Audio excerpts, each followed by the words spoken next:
Hi, I'm Lizing, and I'm here at the Asian American Communities Candidate Meet and Greet with State Senator Barry Finegold, candidate for Massachusetts Treasurer. So, you just completed your speed campaigning session with our community. How did you enjoy it? It was great. The interaction was wonderful, and it just really felt good. And the thing is, I've worked with a lot of people in this community on making sure that we have bilingual ballots. So there were a lot of familiar faces in the crowd, and really enjoyed working with them in the past, and great to come back out here again. That's great to hear.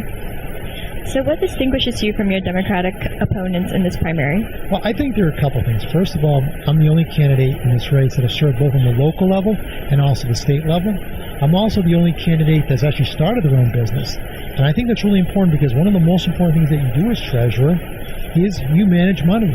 I think my experience in the private sector really, I think, is a benefit. So I think I've had all the experience in the public sector, a lot of experience in the private sector. Both my wife and I are both small business owners, so I really feel that we have experience, and I've served the longest of all the candidates, so I think experience, both in the private sector and the public sector, is really what makes me different than the rest of my candidates. So, a UMass Boston study a few years ago indicated that while immigrant businesses have helped to revive a number of Massachusetts neighborhoods, public programs fail to connect to immigrant businesses. How would you utilize the Treasurer's Office to better connect to immigrant businesses, particularly those in the Asian American community? Well, there are two things I want to do. With what's been started with Treasurer Grossman is to have a small business banking program to give access to loans and quality loans to small business, especially in the Asian community. But one of the things I want to do differently is I want to make sure that there's more capital to have businesses be able to have startups. What we need more in the Commonwealth, whether they're anywhere in the Commonwealth, is entrepreneurship. And just because, it doesn't matter where you are in the Commonwealth, whether it's the Asian community or any other community, if people want to start their own business, we need to give them the capital to be able to do that. And I've seen in cities like Lawrence where it's really worked. I've seen it in Lowell, and I want to expand this program throughout the whole state.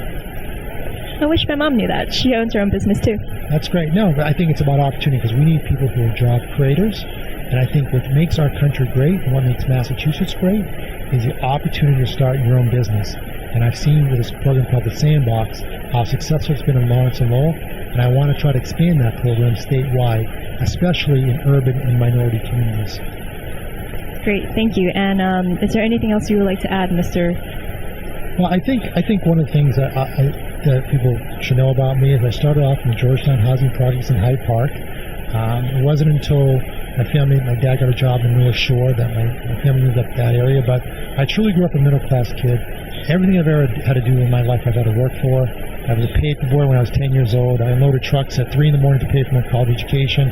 I worked 2 jobs to pay for my own law school education, so really middle-class route. And I think the important thing about that is that when you've had to work for every single dollar that you have in your life, you're going to make sure you're a strong protector of other people's tax dollars. So that is something I've done. I've also been a strong champion for the middle class, voted to increase the minimum wage, fought for financial literacy, and I feel like I've been a champion for the middle class and for minorities and just people that are need a hand up. And I feel like I've always been there. Well, that's great. Thank you so much for your time, Mr. Finegold.